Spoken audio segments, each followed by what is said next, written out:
누가복음 15장에 나오는 탕자 이야기는 누구나 예외 없이 경험해 본 삶이고 또 경험하고 있는 삶의 모습입니다. 탕자는 집을 떠나서 뭔가 의미 있는 삶을 살고 싶어 했습니다. 왜 그렇게 생각했는지 잘 모르겠어요. 집을 떠나면 삶이 의미 있고 가치 있고 성공적인 것이라고 생각을 하고 아버지의 간곡한 만류를 뿌리치고 그가 집을 떠납니다. 아버지 재산을 팔아서 장만한 돈을 가지고 사는 동안 탕자에는 모든 것이 형통했습니다. 친구도 생겼고 어디 가든지 사람들에게 환영을 받았습니다. 탕자는 그것이 돈 때문인 줄 알고 돈을 만족하게 여겼고 감사했습니다. 역시 돈이 최고구나. 그는 돈만 있으면 거의 모든 일이 되는 세상의 매력에 깊이 빠져 살았습니다. 돈으로 많은 것을 얻었습니다. 돈을 쓰면서 화랑방탕한 삶을 사는 것이 재밌었습니다. 그런데 어느 날 그의 무절제한 삶이 그의 물질을 모두 탕진하게 만들었고, 그리고 그가 누리던 것들도 돈과 함께 다 사라져 버렸습니다. 친구도 떠나고 명예도 인기도 그의 멋도 쾌락도 자랑도 다 사라졌습니다. 그는 순식간에 거지가 돼버렸습니다. 돈도 돈이지만 모든 것을 잃어버린 비참한 신세가 돼버린 겁니다. 그런데 재물을 잃은 것으로 끝나지 않고 악재가 연이어서 찾아옵니다. 탕자는 돈은 떨어졌지만 그래도 구걸하면서 굶주림은 면할 수가 있었습니다. 거지가 되어서 구걸해서 양식을 얻어먹고 연명하는 가운데 다시 일확천금을 벌어서 이전처럼 재밌는 삶을 살 것을 꿈꿨습니다. 그런데 여러분, 하나님께서는 그 생각을 꺾으셨습니다. 흉년이 찾아왔습니다. 기근이 찾아왔습니다. 이제는 먹을 것을 구걸할 수도 없습니다. 다 먹을 것이 없기 때문에 그는 굶어 죽게 생겼습니다. 그는 궁여지책으로 유대인은 해서는 안 될 돼지 치는 일을 하게 됩니다. 유대인들은 돼지를 저주받은 짐승으로 보기 때문에 고기도 먹지 않고 지금도 그렇게 합니다. 그런데 살아보겠다는 일념으로 굶어 죽을 수 없어서 돼지 치는 일을 합니다. 돼지와 같이 살게 된 거죠. 돼지처럼 살게 된 겁니다.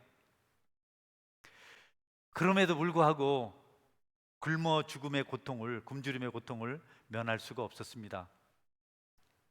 그래서 죽음을 직면하게 되었는데 그때 탕자는 떠나온 집과 아버지를 그리워하게 됩니다. 내 아버지 집에는 양식이 얼마나 많은가.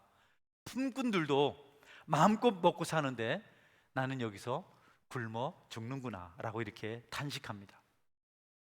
죽음을 목전에 두고 굶주림의 고통 가운데서 아버지를 생각하며 눈물을 쏟았습니다. 내가 왜 아버지를 떠났던 거. 그때 아버지가 만류할 때 내가 들었으면 참 좋았을 텐데 왜 내가 잘못된 선택을 했을까? 탕자의 마음은 아버지를 생각할수록 마음이 찢어질 듯 했습니다.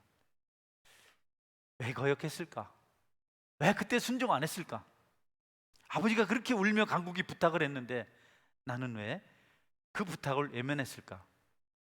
실패자가 되고 거지가 되고 돼지와 함께 살게 될 때까지도 아버지를 생각하지 않다가 굶주림의 고통에 시달리고 죽음을 예감하게 되었을 때 비로소 아버지를 생각하게 됩니다. 여러분, 사람이 겪는 고통 중에 가장 힘든 고통이 굶주림의 고통이라고 합니다. 그래서 어떤 일이 있어도 굶어 죽는 일이 있어도 안 된다. 사람들은 그렇게 말을 합니다. 굶어 죽지는 말아야 된다. 네. 그게 힘든 거기 때문에 모든 의식이 있고 충분히 어떤 일을 할 수 있는데 먹을 것이 없어서 굶어 죽어 가는 겁니다. 가장 큰 비극이죠. 특별히 요즘같이 모든 것이 넉넉한 이런 시대에 살면서 우리 이웃이나 누군가 굶고 있다면 그건 우리의 책임이고 참 세상에 가장 비참한 현실이라 이렇게 말할 수가 있겠습니다. 굶어본 사람들은 굶주림의 고통이 어떤 건지 아마 알 겁니다. 저는 어릴 때 참 가난했어요. 도시락을 싸가지고 다닐 수가 없었어요. 저 같은 아이들이 참 제법 있었죠. 그래서 학교를 마치고 돌아올 때는 배가 너무 고파서 주로 주변에 있는 경작지에서 뭔가를 따서 먹었어요. 하루는 봄이니까 먹을 게 없잖아요. 열매도 없고 뭐 오이도 없고 아무것도 없으니까 뒤져 먹을 고구마도 없고, 그래서 마늘을 뽑아서 먹은 적이 있습니다. 생마늘을 뽑아서. 너무 배가 고파서. 그날 저는 죽는 줄 알았어요. 근데 그 추억 때문에 지금 마늘을 좋아합니다. 할렐루야. 배고픔이 너무 힘들기 때문에. 여러분, 그런데 탕자에게 그 기근은 재앙이 아니고 순기능이었습니다. 어떻게 기근이, 흉년이, 굶는 일이 순기능입니까? 역기능이죠. 여러분, 하나님은 우리가 어떤 어려움을 겪더라도 하나님께 돌아오게 만드는 환경을 좋은 환경이라고 말씀하십니다. 할렐루야. 고난이 내게 유익이라 이렇게 말씀하시죠. 여러분이 혹시 이것저것 참 힘들고 또 환경이 마지못해서 하나님을 찾게 되고 예배 자리에 이르게 되었다면 하나님께서 말씀하시는 순족한 기능인 줄 믿으시고 그런 악재들은 잊어버리시고 감사하시는 은혜가 있기를 주님의 이름으로 축원합니다. 만약에 탕자에게 기근이 찾아오지 않았다면 그는 아버지께 돌아오지 않았을 겁니다. 여러분, 예수님은 탕자 비유를 통해서 이 세상에 가장 힘든 고통이 기근의 고통이지만 그것보다 더 힘들고 어려운 고통, 나쁜 것은 아버지를 떠나는 것이다 라고 말씀하십니다. 이런저런 힘든 일이 있습니다. 굶주림 같은 아픈 일들이 있습니다. 그런데 그 굶주림의 고통도 아버지를 떠나고 아버지에게 버림받고 아버지와 멀어진 것보다도 참담한 일 아니라고 말씀하고 있는 겁니다. 아버지는 하나님이십니다. 이 탕자가 고통 가운데서 마지막 순간에 죽음 앞에서 아버지를 기억하고 아버지께 돌아가게 된 것은 기적 중에 기적이고 또 아버지의 사랑이고 아버지의 인내의 결실입니다. 탕자가 집에 돌아왔을 때 아버지는 아무것도 묻지 않고 환영합니다. 그렇게 점잖으시고 그렇게 감정을 잘 조절하시는 아버지가 탕자가 돌아왔을 때는 그 감정을, 기쁜 감정을 주체할 수 없어서 이해하지 못할 행동을 합니다. 덥석 달려가서 아들을 껴안고 볼에 입을 맞추고 한 번도 하지 않았던 행동입니다. 그렇게 아끼는 것들을 다 팔아서, 여러분, 어린 송아지까지 팔아서 잔치를 베풀었습니다. 아들이 기쁠 수만 있다면, 회복될 수만 있다면, 이전처럼 돌아올 수만 있다면 아버지에게는 아까운 것이 없는 겁니다. 그날 아들은 용서를 받았고 모든 신분도 잃었던 것도 회복했습니다. 탕자의 처절한 삶은 아버지를 떠나서 시작된 것입니다. 탕자는 다행스럽게도 고난 중에서 그것을 깨닫고 아버지께 돌아왔습니다. 그래서 탕자 이야기는 해피엔딩입니다. 고통을 겪으면서도 아버지께 돌아오기를 거절하고, 여러분, 정말 가치 없는 인생의 어떤 것의 매력을 느끼고 육체의 삶을 고집하는 것은 가장 큰 비극입니다. 끝까지 고집 부리면서 멸망받은 자들의 이야기를 성경은 많이 기록하지 않습니다. 몇 개 있습니다. 그런데 어려움을 딛고 깨닫고 하나님 품으로 돌아온 사람들의 이야기는 성경 전반에 걸쳐서 참 많습니다. 가장 극적인 이야기죠. 하나님은 어리석은 자들이 죄짓다가 죽은 것은 많이 기록하지 않습니다. 교훈으로 한두 군데 있죠. 그러나 죄를 깨닫고 어리석음을 깨닫고 죽게 나온 자들에 대해서는 많이 기록하고 있습니다.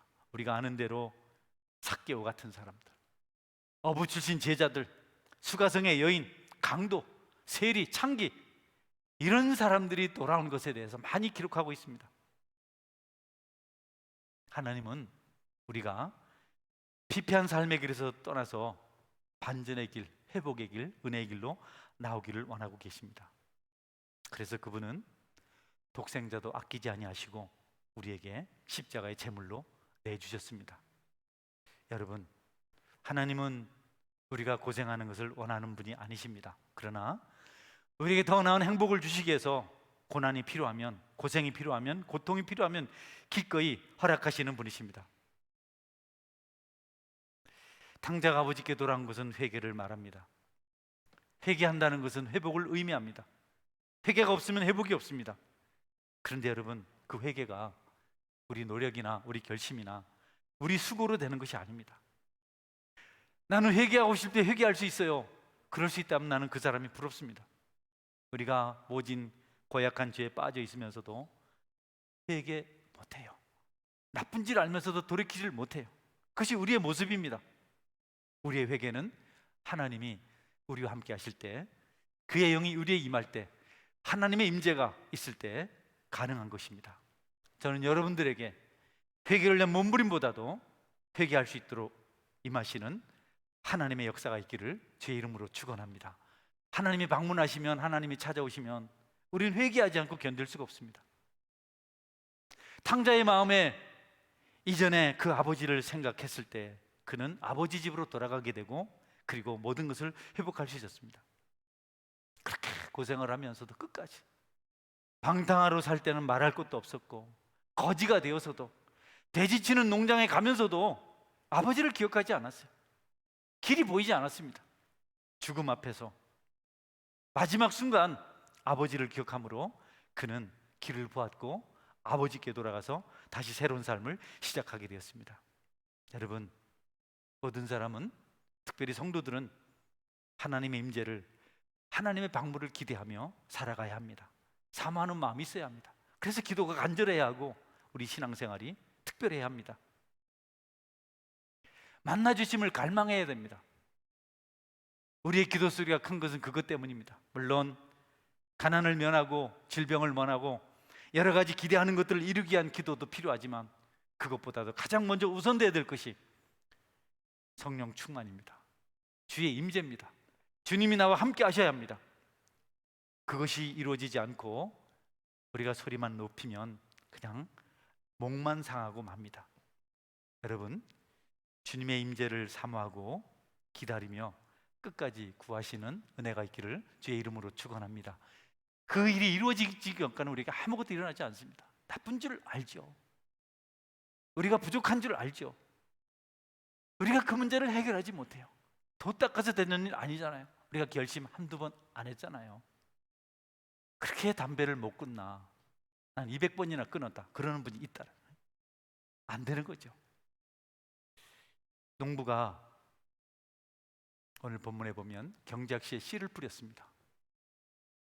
밭에 씨를 뿌리고 농부가 씨 뿌린 땅을 보지 않고 하늘을 바라봅니다. 아니, 씨는 땅에서 자라고 있는데, 농부의 관심이 땅에 있어야 되는데 하늘에 있습니다. 하늘에서 우리 이른 비와 늦은 비가 내려야 식물이 자라는 것을 농부는 알기 때문에 그는 씨를 보지 않고 땅을 보지 않고 하늘을 바라보았습니다. 지혜로운 자들이 농부입니다. 그래서 농자 천하지 대본, 또 농부의 마음은 하나님의 마음이라 이렇게 말하기도 합니다. 농부는 순리를 압니다. 하늘의 법칙을 압니다. 열매를 맺는 식물은 땅에 있는데 농부는 엉뚱한 것을 바라보고 있습니다. 왠줄 아십니까, 여러분? 하나님께서 비를 내려주셔야, 하나님께 제때 햇빛을 비춰주셔야 소출이 풍성하기 때문에, 그것을 알기 때문에 농부는 땅을 보지 않고 하늘을 바라봤습니다. 여러분들도 농부처럼 하나님을 바라보시는 은혜가 있기를 주님의 이름으로 축원합니다. 어리석은 농부는 땅을 향해서 원망해요. 어리석은 농부는 식물을 향해서 원망합니다. 그런 농부들이 있습니다. 그러나 지혜로운 농부는 하늘을 바라봅니다. 야고보 사도는 지혜로운 농부가 씨를 뿌리고 그날부터 이른 비와 늦은 비를 바라보는 것처럼, 그것을 기대하며 인내하는 것처럼 우리도 땅의 것에 집착하는 대신 하늘에 계신 하나님을 바라보고 하늘의 축복을 구해야 된다고 말씀하고 있습니다. 사람의 수고가 필요하지만 그것 가지고는 넉넉한 소출을 얻지 못합니다. 비가 안 내리면 안 되죠. 여러분, 햇빛이 안 비치면 안 되잖아요. 우리 수고가 무슨 의미가 있습니까, 여러분? 그래서 먼저 그 나라와 그 일을 구하라고 말씀하십니다. 농부들은 하늘을 바라보며 인내 세월을 보냅니다. 씨를 뿌리고 그날부터 하늘을 바라봅니다. 열매 맺지 못한다고 시들시들하다고 식물을 탓하지 않아요. 거기다 뭐라고 저주 퍼붓지 않습니다. 비를 내려주세요. 햇빛이 필요합니다. 풍년의 유무가 하늘에 달려있다는 사실을 알기 때문에 농부는 씨를 뿌릴 때부터 허리를 숙이고 겸손히 씨를 뿌립니다. 밭을 맬 때도 무릎을 꿇고 맵니다. 추수할 때도 허리를 굽혀서 추수합니다. 뻣뻣해가지고는 절대로 농작물을 얻지 못하기 때문에 여러분이 이렇게 농부들이 씨를 뿌릴 때나 묘종을 옮겨시킬 때 보면요, 얼마나 정성스러운지 모릅니다. 호미로 파도 될 걸 손으로 떠받쳐서 심어놓고 손으로 다독거리고, 그분들은 추수할 때 잘 익은 거, 탐나는 것들 먹지 않아요.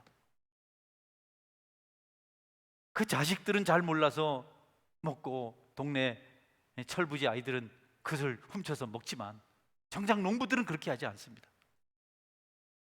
하나님, 우리가 그런 마음을 가지고 하나님의 성격을 요구하고 있습니다. 배에 싹이 올라올 때는 물이 많이 필요하거든요. 어쨌든 물을 끌어대고 하늘에서 비가 오길 기다리고, 또 벼가 막 이삭을 피울 때는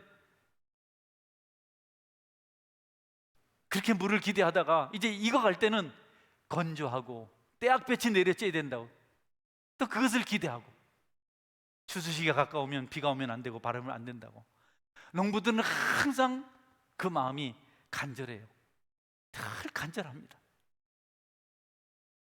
곡식이 잘 되면 얼굴이 환하게 펴니다. 아직 추수도 하지 않았는데 보면서 만족해합니다. 하나님은 우리가 농부의 마음을 가지고 인내하는 사람, 기다리는 사람으로 살아가기를 원하고 계십니다. 여러분, 농작물과의 관계지만 영혼과의 관계도 마찬가지입니다. 우리가 교회가 영혼을 돌보고 또 사람을 섬기는 곳입니다. 농부의 마음이 필요하죠. 우리는 어떤 사람들을 무자비하게 몰아붙이고 닥달하고 이렇게 저렇게 하라고 말하는 것 필요하겠지만, 그것보다도 하나님이 임재를 기대하고 하나님 은혜가 그에게 임하도록 중보하는 시간, 기다리는 시간, 인내하는 시간이 필요합니다.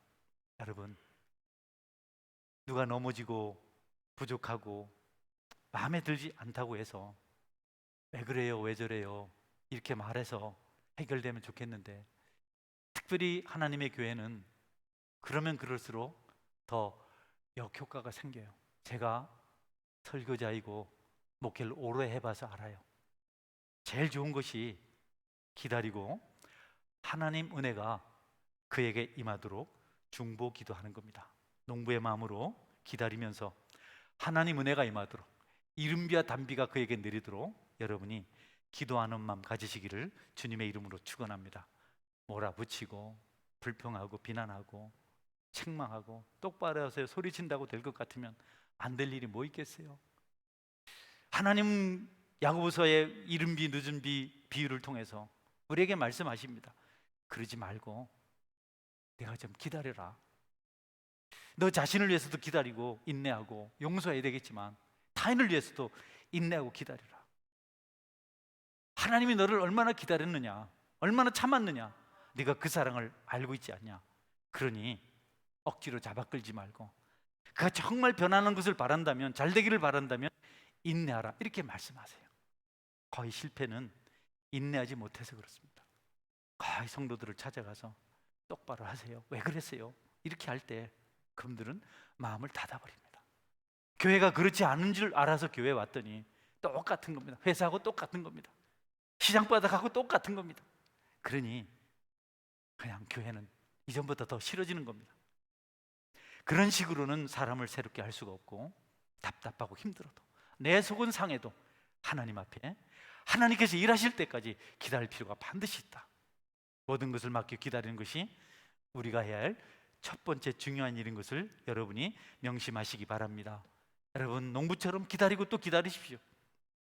하나님의 때가 되면, 하나님의 시간이 되면 그 수고가 헛되지 아니하고 열매가 되고 여러분이 하나님으로부터 충분한 보상을 받을 수가 있습니다. 차고 넘치는 축복을 보게 됩니다. 그렇게 될 때 여러분은 기다리던 힘든 시간을 감사하고 그리고 그것을 간증하게 될 것입니다. 여러분에게 그런 간증거리가 있기를 바랍니다. 기다리는 시간은 여러분 하나님과 생생한 교통을 하는 시간입니다. 하나님께서 기다림에 대해서 도와주지 않으시면 우리 기다릴 수 없어요. 우리가 얼마나 조급합니까? 그런데 여러분, 막연하게 기다려서는 안 되고 중보 기도가 필요합니다. 할렐루야. 기도하며 기다려요. 따라해서 기도하며 기다려야 합니다. 예, 그냥 기다리는 것은 안 돼요. 농부들은 늘 물이 흘러가는 보를 만들고 가물 때는 어떻게 이랑이랑 사이에도 고를 내요. 어쨌든 물이 들어오게 하려고 수고합니다. 수고하면서 비를 기다립니다. 그래서 비가 오면 바로 논밭으로 흘러 들어갈 수 있게 만듭니다. 기도가 그런 역할을 합니다. 중보 기도가 얼마나 사람을 복되게 하는지 모릅니다. 한 번 말하는 것보다 여러분 기도하는 것이 훨씬 낫습니다. 100마디 말보다 한 번의 간절한 기도가 능력 있는 줄 믿으시길 바랍니다. 왜냐하면 기도는 우리가 하나님을 움직이게 만들게 돼요. 하나님의 보좌를 움직이게 만들게 돼요. 하나님께서 약속하신 것을 실천하게 만들기 때문에 우리가 기도해야 하는 겁니다. 스스로 속이는 자가 되지 마십시오. 기도도 없고 애정도 없고 기다림도 없으면서 의를 선포하지 마십시오. 기다리는 세월, 아픔의 세월, 기도의 세월을 가지지 않고 여러분 무엇을 기대하지 마십시오. 스스로 속이는 행동입니다. 뿌리지도 않고 걸음을 주지도 않고 여러분 가꾸지도 않고 소출을 기다리는 것은 도둑놈입니다. 농부는 열매 그것보다도 하늘에 하나님께서 비 내리길 기다려요. 도둑놈은요 열매만 봅니다. 자기 이익만 생각해요. 신앙인들은 그러면 안 되잖아요. 교회 안에도 자기 이익만 생각하는 사람들이 있어요. 내가 직분을 얻을까? 그걸 목적으로 사는 분도 계세요. 나에게 유익이 있을까? 그것만 목적으로 사는 사람이 있어요. 하나님 바라보지 않아요. 그래서 그것만 얻을 수 있다면 할 수 있는 일을 다 합니다. 그러나 그 뒤는 깡통이에요. 빈 겁니다. 신실이 결여되어 있어요. 그것은 여러분 결국 스스로 속인 자가 하나님을 업신여긴 자가 받는 보응을 받게 되는 것들입니다. 중세시대의 성직자는 신분 상승의 지름길이었습니다. 교황은 황제와 맞먹는 그런 지책을 가지고 있었어요. 교황 밑에 있다는 것은 엄청난 특별한 혜택을 입는 겁니다. 그러니 돈 있는 자들은 성직을 돈 주고 샀습니다. 그리고 부패한 성직자들은 돈을 위해서 성직을 팔았습니다. 매간매직이죠. 그냥 일반 관공서도 그런 일을 하면 나라가 망하는데 교회가 그런 일을 했으니까 중세시대 교회가 잘 될 수는 없는 거죠. 여러분 그런 식의 신앙이 아니라 기도하고 인내하는 신앙 가지시기를 주의 이름으로 축원합니다. 삶을 반듯하게 살면 저절로 다 될 것을 그건 안 하고 본질 외의 것에 집중하기 때문에 그런 고통이 생기는 겁니다. 예수님은요 부활승천하셔서 천국으로 가실 때 제자들에게 예루살렘을 떠나지 말고 내게 들은 바 아버지께서 약속하신 것을 기다리라 이렇게 말씀하셨어요. 여기 좀 기다려라. 그래서 제자들이 기다렸습니다. 그냥 그대로인 게 아니고 기도하며 기다렸습니다. 마가 요한의 다락방에 모여서 이 120명이 그 좁은 다락방에서 그 더운 나라에서 에어컨이 있으면 뭐가 있습니까? 간절히 기도하며 기다렸는데요 열흘째 되는 날 하늘 문이 열리고 성령이 임했습니다. 할렐루야. 기도의 능력이죠. 성령이 임했는데 안 될 게 뭐 있겠어요? 겁쟁이 사도들이 담대해졌습니다. 용기가 생겼습니다. 복음을 전했습니다.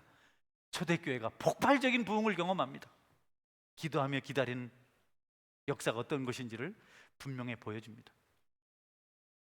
기도한 사람들, 기도하며 부르짖고 은혜를 사모했던 사람들, 여러분 세월이 오래 지났지만 여전히 그들의 삶은 빛이 납니다. 야곱, 야복강가에서 간절한 기도의 시간, 한나, 아이를 얻기 위해서 눈물 뿌리며 기도한 시간, 엘리야, 하늘에서 비가 내리도록 7번이나 머리를 무릎에 박고 한 기도, 다니엘 하루에 3번씩 사자굴에 들어갈 위험을 알면서도 한 기도, 예수님 땀이 핏방울이 되기까지 하셨던 그 기도, 여러분, 색이 바라지 않습니다. 지금도 감동입니다.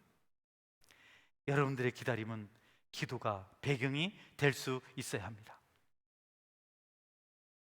기다리는 삶을 사는 사람들, 인내하는 사람들에게 주어진 또 다른 중요한 조건은 기도 다음에 자신의 삶에, 자신의 환경에 충실한 겁니다. 여러분, 결실을 보기까지 농부는 농부로서 역할을 잘합니다. 본질을 외면하지 않습니다. 놀러 잘한가요? 농번기에는 일만 합니다. 계속 풀 뽑고 다듬고 한 팔지 않아요. 이른 새벽부터 저녁 늦은 시간까지. 여름에 깁니다. 여름에는 해가 길어요. 성실하죠. 신앙은 농부처럼 성실해야 합니다. 자신의 목적이나 목표가 너무 의도가 분명해서 본질은 아예 잊어버리고 열매만 따려고 하는 고약한 심성을 가지고 신앙생활을 해서는 하나님의 복을 받을 수가 없다. 에녹은 죽음을 맛보지 않고 천국에 갔는데요, 여러분, 그는 본질에 충실했습니다. 성경은 그가 자녀를 양육하며 하나님과 동행했다, 이렇게 말씀하고 있습니다. 예수님도 십자가에서 예수님의 죽으심을 안타까우며 우는 여인들을 향해서, 아니 그것 말고 너희들 내 걱정하지 말고 너희들부터 생각해라. 너희들 집안부터 생각하라. 그래서 누가복음 24장 28절에 말씀하십니다. 읽으세요. 예수께서 돌이켜 그들을 향하여 이르시되 예루살렘의 딸들아, 나를 위하여 울지 말고 너희와 너희 자녀를 위하여 울라. 네, 막 예수님 어떻게 해요? 그랬더니 예수님이, 아니 내 걱정하지 말고 나를 위해서 울지 말고 예루살렘의 딸들아, 나를 위하여 울지 말고 너희와 너희 자녀를 위하여 울라. 할렐루야. 에녹의 삶이죠. 에녹은 자녀를 낳으며 하나님과 동역했습니다. 자녀를 낳으면은 자녀를 양육하며입니다. 가정을 돌보며입니다. 자기 생활에 충실했어요. 하나님 따르겠다고. 여러분, 신비적인, 광신적인 그런 성향을 보이지 않았습니다. 그는 아이들을 먹여 살리기 위해서 일해야 했습니다. 수고하는 아내를 격려하기 위해서 같이 수고해야 됐습니다. 가족을 부양하기 위해서 일했고, 가족들 사이에서 자신의 본분에 충실했습니다. 어린 자녀를 위해서, 수고하는 아내를 위해서 가장으로서 책임과 역할을 다했습니다. 그래서 그를 하나님과 동행하는 사람, 자녀를 양육하는 사람이라고 말했습니다. 신앙을 오해하지 마십시오. 신비한 체험이 신앙 아닙니다. 은사가 신앙 아닙니다. 신앙은 삶입니다. 할렐루야. 따라서 신앙은 성숙한 삶입니다. 네, 예수 믿는다 하고 거짓말이나 하고 이것저것 이기적인 삶이나 살면서 성숙하다 말하지 마십시오. 그런 것이 아닙니다. 에녹이 그렇게 살다 보니까 어느 날 천국에 와 있더라는 겁니다. 도피, 무관심, 무책임. 우리 교회는 이전에 그런 일을 조장했어요. 그래서 교회가 힘을 잃어가기 시작했어요. 이전에 재림을 기다리면서 흰옷 입고 산 높은 곳에나 특정한 장소에 모인 사람들을 믿음 좋다고 말했습니다. 그래서 이구동성으로 그것을 좋아했고 또 말했고 또 그런 것을 선택했습니다. 그러나 성도의 기다림은 삶의 무게를 감당하면서 진행되어야 합니다. 여러분, 에녹은 천국 가겠다는 계획을 가지고 실천한 게 아닙니다. 난 천국 갈 거야, 이거 한 게 아닙니다.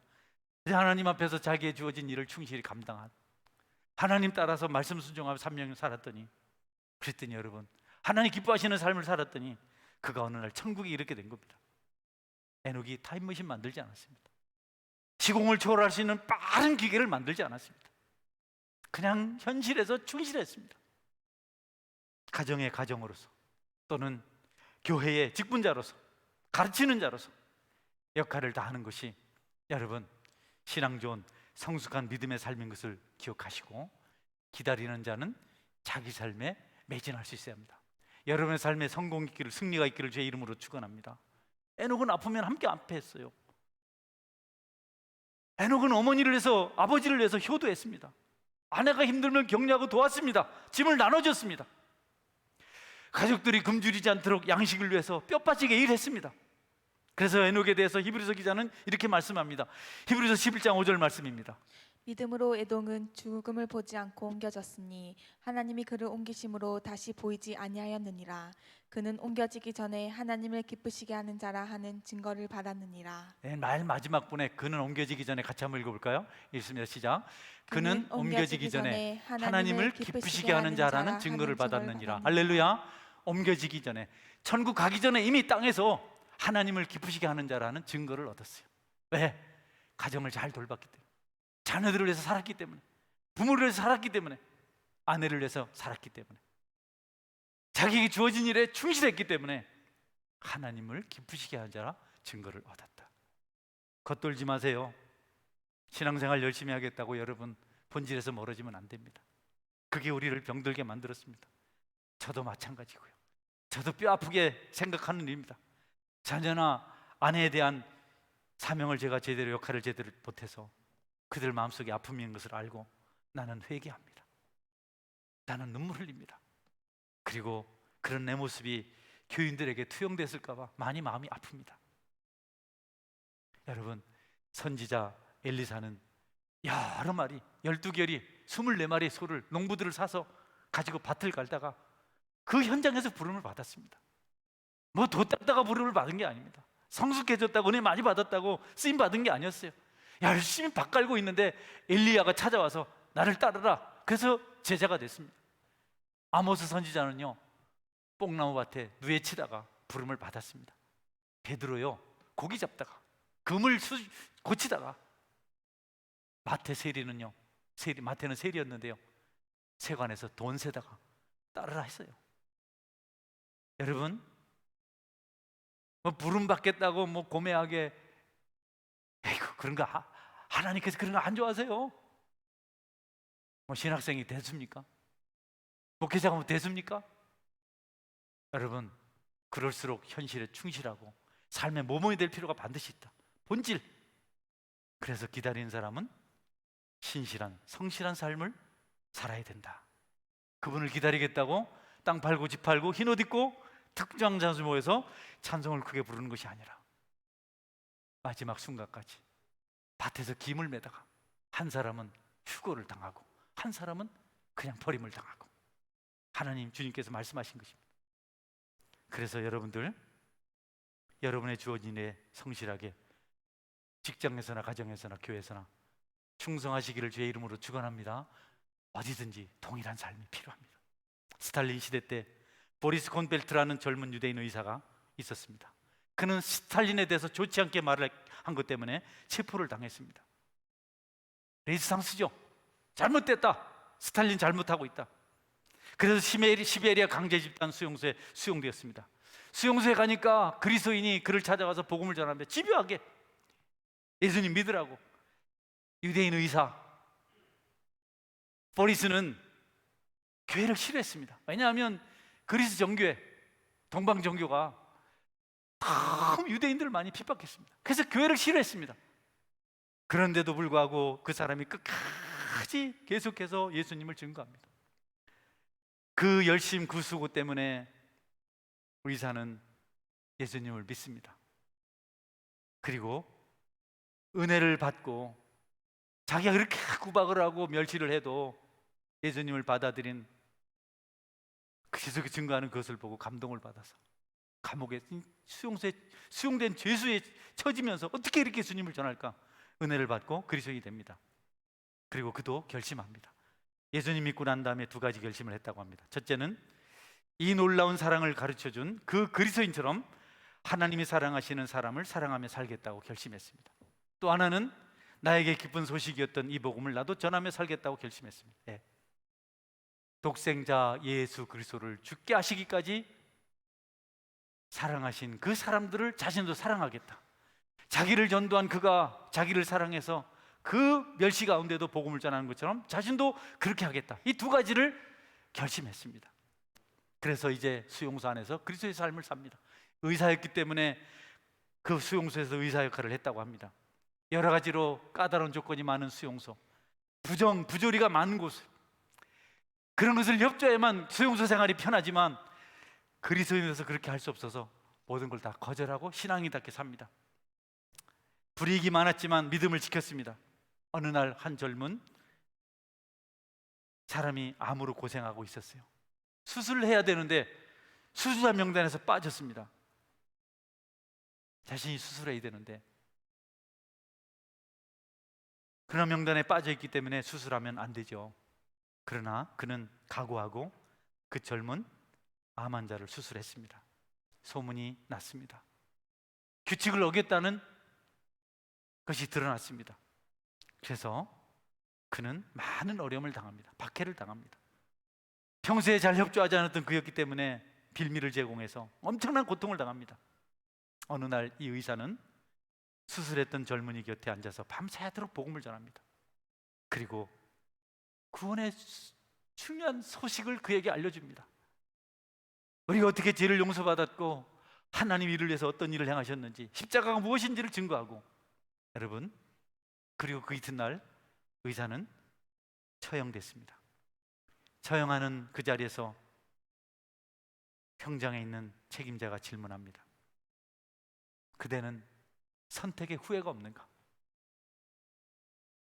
그대는 규칙을 어기고 환자를 수술했는데 그거에 대해서 지금 후회하지 않는가? 유명한 대답을 했습니다. 그리스도 안에서는 결코 후회함이 없습니다. 여러분, 주님을 따라 살면은 후회가 없는 것입니다. 할렐루야. 손해보지 않는 일이죠. 그리고 그 유대인의 의사에게 수술을 받아서 생명을 회생한 그는 좋은 신앙이 되었습니다. 그리고 그도 소련의 잘못된 제도에 대해서 계속해서 항거 운동을 했습니다. 그 사람이 노벨 문학상을 받은 사람이죠. 이반 데니소비치의 하루라는 소설을 쳐서. 그리고 노벨 문학상으로 유명하지만 그가 많은 의론일을 했는데요.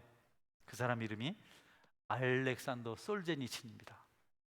그리스도 안에서 믿음으로 성실한 삶을 살면서 결실한 겁니다. 여러분, 우리도 그렇게 삽시다. 할렐루야. 얼마나 아름답습니까? 뭘 더 바라겠습니까? 하나님을 위해 자신을 희생하며 드린 사람들, 고통을 견디며 힘쓴 사람들 하나님께서 찾아주셨습니다. 버리지 않으셨어요. 베드로가 감옥에 갇혔을 때 천사를 보내서 불러내셨습니다. 주기철 목사님은 신사참배를 반대하시다가 여러 번 옥고를 치렀습니다. 불려갔다 쫓겨왔다, 불려왔다 쫓겨왔다. 가족들하고 오붓하게 밥 먹을 때 갑자기 찾아와서 잡아가는 겁니다. 가장 헤어지기 싫은데 끊임없이 괴롭혔는데 결국은 순교를 당하셨죠. 어느 날 또다시 옥고를 치르다가 또 풀려났어요. 한겨울에 눈밭을 걸어서 옵니다. 먹지 못해서 영양실조가 걸리셨고 고문을 많이 당해서 지쳐서 눈밭을 헤쳐올 힘이 없었어요. 눈밭에서 얼어 죽을 동사할 수밖에 없는 상황이었는데, 여러분, 목사님 앞에 눈밭을 빨갛게 뒤덮고 있는 딸기가 보였어요. 한겨울에 벌써 5월이면 달렸다가 없어지는 딸기가, 목사님이 그것을 먹고 힘을 내서 집으로 돌아왔다는 그 이야기가 그 아드님의 간증집에 나와 있습니다. 여러분, 여러분의 희생과 헌신과 수고가 하나님 안에서 헛되지 않고 열매를 맺게 될 줄 믿으시길 바랍니다. 그래서 우리가 인내가 필요해요. 기다려야 돼요. 또 기다리십시오. 힘드신가요? 기다리십시오. 참아내야 합니다. 여러분, 잘 되고 싶습니까? 기다리십시오.